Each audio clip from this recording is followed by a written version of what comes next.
Hey guys, what's up? It's Megan. Welcome back to my YouTube channel. I hope everyone out there is doing well. Today I want to do a video talking about my manic episode 4 years ago in 2017. April is like the anniversary of like basically the worst month of my entire life. Where my life is now, I can't believe what I went through. And this is the first year where my PTSD is still definitely there, but it's not as bad as it's been in years past. I feel like the more time I get between my manic episodes and the present, like the better off I am. But those memories still haunt me. I'm still haunted by, people who abandoned me, didn't believe in me, didn't want anything to do with me because of the symptoms of my mental illness. And for those of you that are new here, my whole channel is about mental health, and I have bipolar type 1 disorder and PTSD. So I just make videos kind of sharing my experiences so that it'll help eliminate the stigma, so that more people aren't afraid to be open with their mental health diagnosis, and they're not afraid to also get help, to see someone, to possibly take medications if that's the best thing for the person, or what the family and the person living with a mental illness, what they decide. So I made a lot of videos in the past kind of talking about my story. So if you're new here, I highly recommend going back to my first videos and kind of learning more about me if you want to.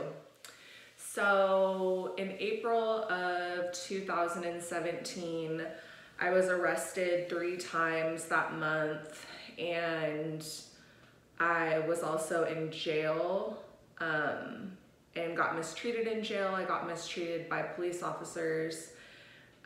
So I'm just gonna kind of talk about that, even though it might be a little bit hard for me. I do think it's important to kind of talk about what happens in manic episodes so that other people can educate themselves and kind of have more compassion for people that are having a mental health crisis. And so basically April 2017, I was the deepest I've ever been in a manic episode. I was not well, I wasn't thinking clearly, I was basically in a psychosis. I was drinking heavily and doing drugs on top of the psychosis. It was really, really bad. And during that time period, it was my first major onset episode, and so no one in my life, a lot of my friends, my husband, my family, they didn't know exactly what was happening with me, and they didn't know how to handle it, and that would cause tension between me and them. I mean, straight up arguments and stuff. I mean, there was a time where my husband had called my dad to come over to our place to try to convince me to go to the hospital to get help.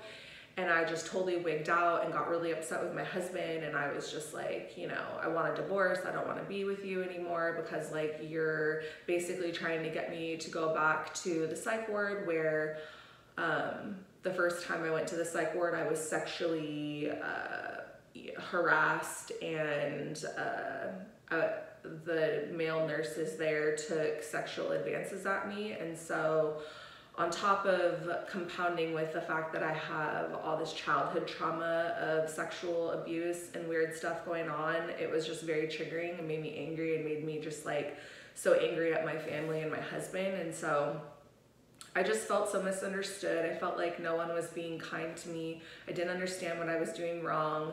I didn't think it was a big deal that I was doing drugs and, whatever. I felt like, I'm still working, I'm still functioning. So it's really none of anyone's business, but obviously people were concerned and worried about me, which I understand now.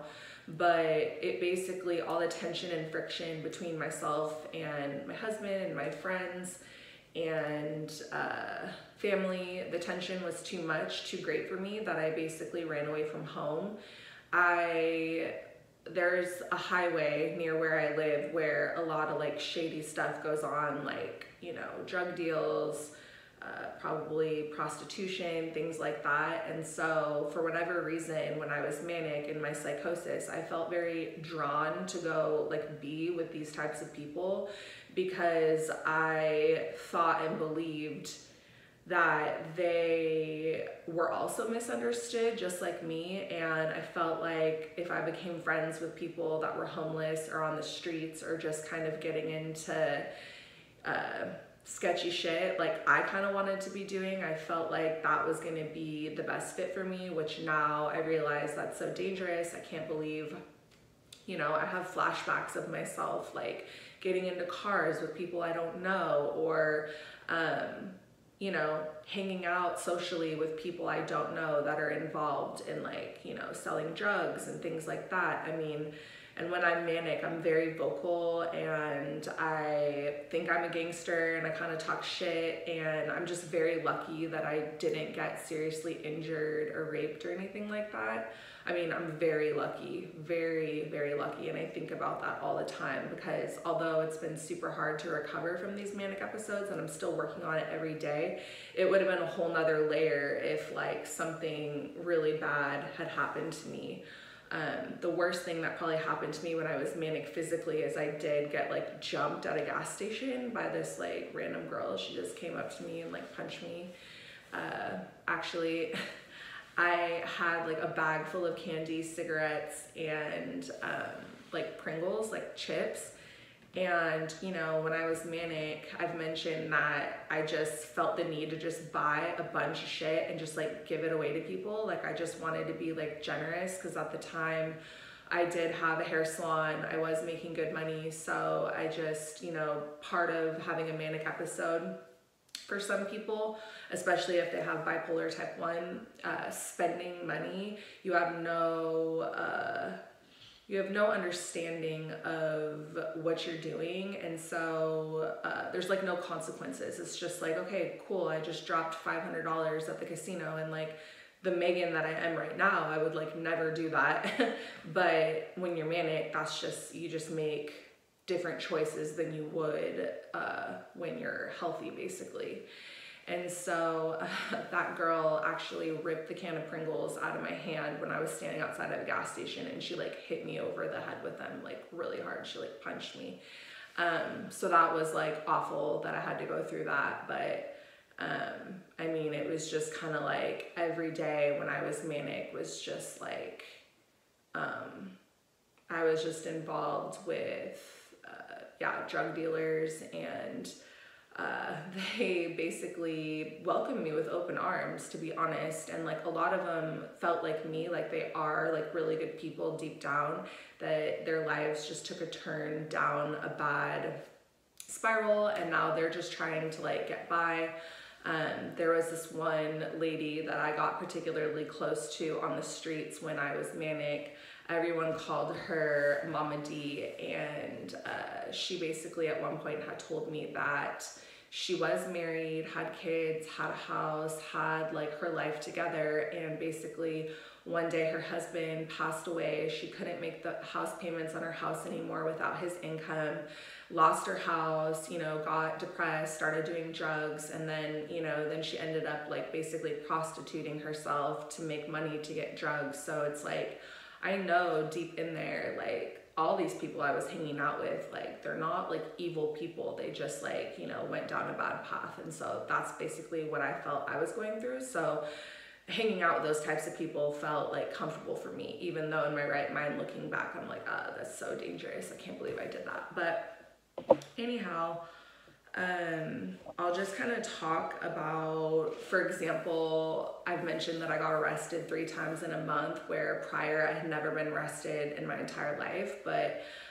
when people are manic, they make like outrageous decisions that basically, you know, could get them in trouble if they come across with like a police officer. And so one of the times I was arrested was, I was basically at a 7-Eleven and I got arrested for trespassing. So I just kind of want to tell that story for awareness, because I really do believe that I was treated really unfairly, and it was a really fucked up situation.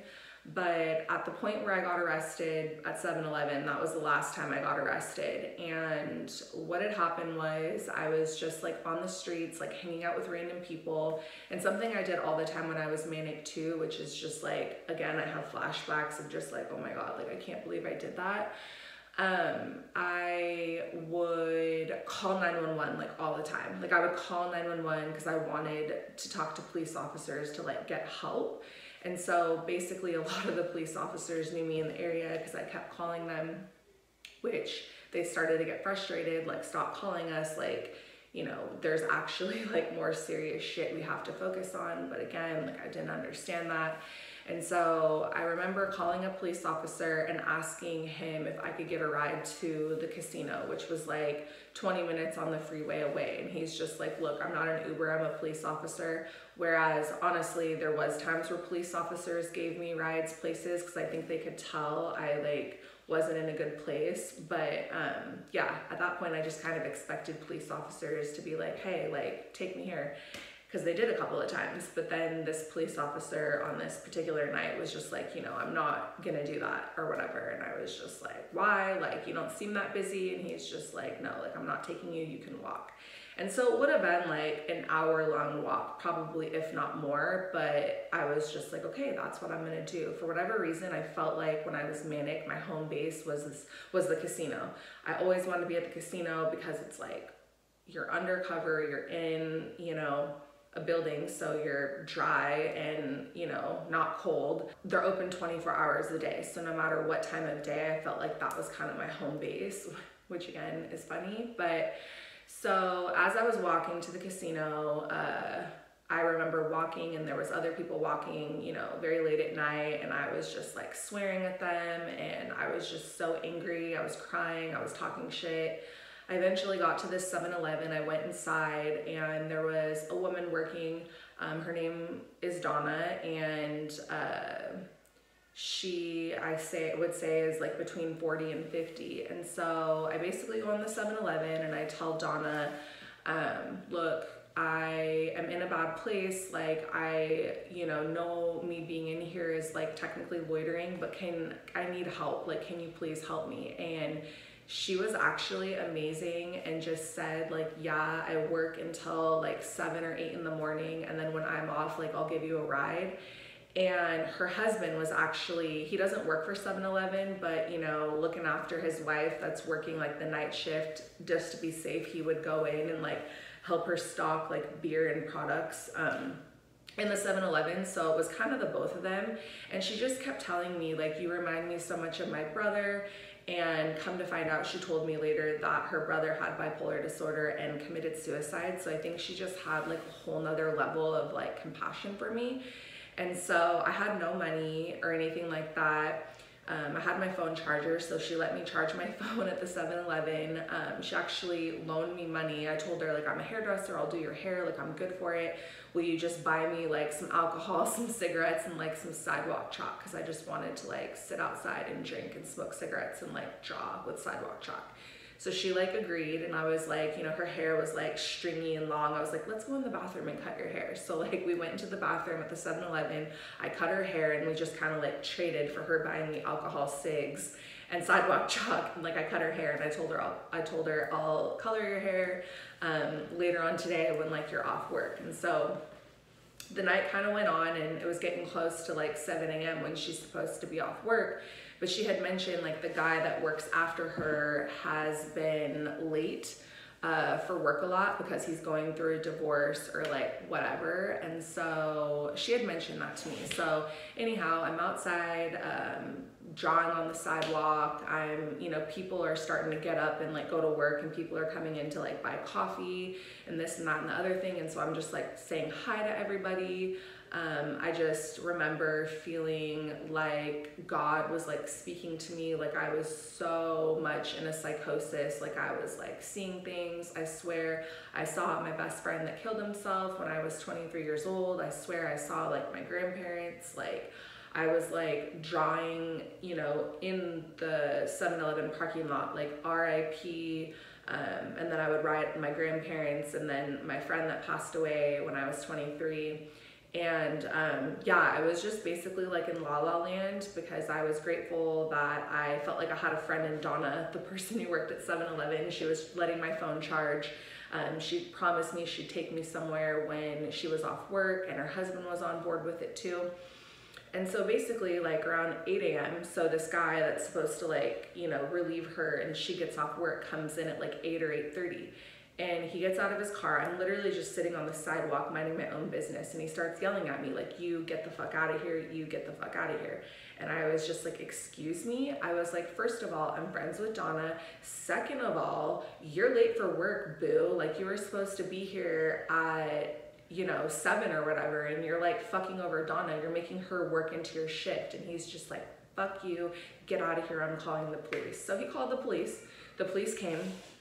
And, you know, they see that, like, I keep calling them, I keep having other people call the police on me. It's just like they know me. And so they show up, and I'm just like, what's up? Like, you know, here we are again. You're here, you know, trying to do something to me. And they were like laughing. They're like, you know, Megan, like, you need to like get out of here. Like, you know, and I was like, well, I'm waiting for Donna. Like, I've been sitting here all night waiting for her to get off of work, and the asshole that called you on me, you know, is late and this and that. And I'm friends with the girl that's working in there. So the police went in there and talked to her, and they came out and they're like, you know, just go across the street, sit in that bus, like, bench area, and just wait for her to like come get you. And I was just like pissed off, but I was just like, okay.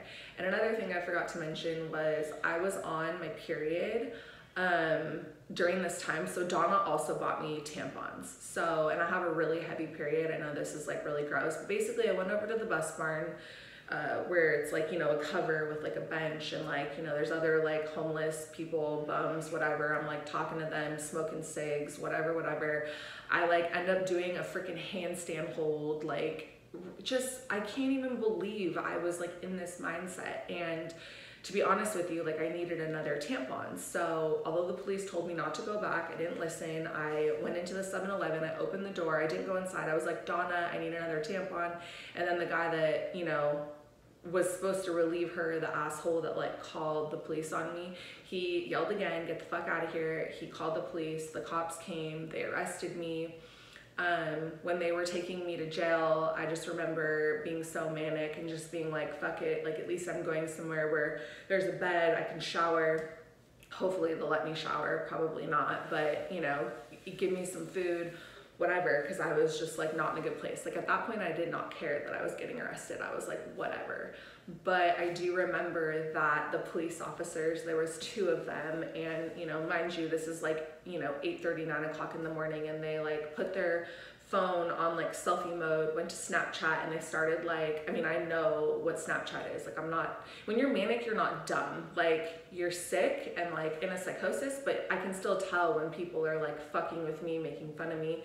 And so basically they like put their Snapchat filter on selfie mode. So like, if the cop's holding it like this and I'm like sitting in the back seat, like, he's like putting the phone up so that like it's videotaping me.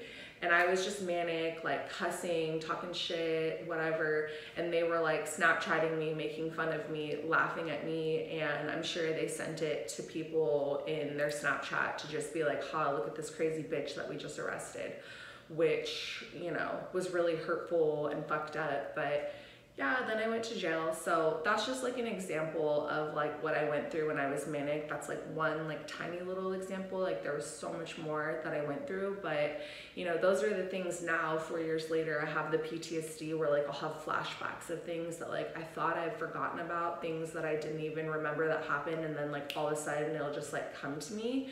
And I remember my parents and my husband would ask my doctors, like, how much of this is like she gonna remember? Because like, we hope she doesn't have to remember all this stuff, because like, this isn't good and whatever. So I do remember a lot, unfortunately, but you know, this is why I share my story, because like, I want other people who've been manic to like not feel alone, because I've been there. It is unfortunately really embarrassing having a manic episode. Like, in the moment of like having it in real time, you don't care, but then once you like take meds and like come down from the mania and like you're back at like a semi-level place, it's very easy to slip back into like a suicidal depression, because you're so humiliated. You know, like, I blew through like 15 to 20 grand during like the span of a couple of months, and that's money I busted my ass to save from having my hair salon and everything like that. So it was just really tough to, like, when I realized that, you know, when I kind of leveled out from this episode in 2017 and I realized, like, all these people that I thought were my friends, my number's blocked, I'm blocked on social media.